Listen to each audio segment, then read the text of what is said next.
The carbon tax isn't the only thing on Julia Gillard's mind.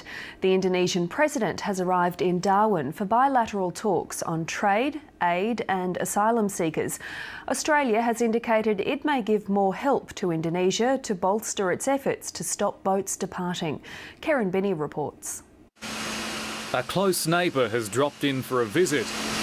After being greeted by the Prime Minister... How are you? I'm very well, President. Thank you. And a long line of handshakes, it was straight down to business.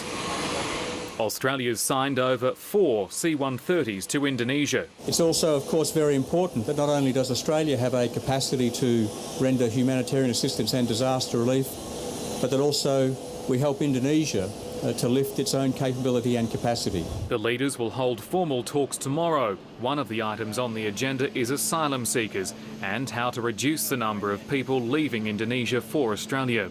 The government says about 300 boats have been stopped over the past 3 years. I think it's underappreciated the number of successful disruption events that occur through close cooperation between the relevant authorities in Australia and Indonesia working closely together. Australia's already helped Indonesia bolster its efforts. It includes the purchase of 3 vessels for Indonesia. It also involves the construction of about 12 police stations along the Indonesian archipelago. There could be extra commitments during bilateral talks. If in the course of the next 24 hours we come to the conclusion there's even more we can do, obviously we will take that up.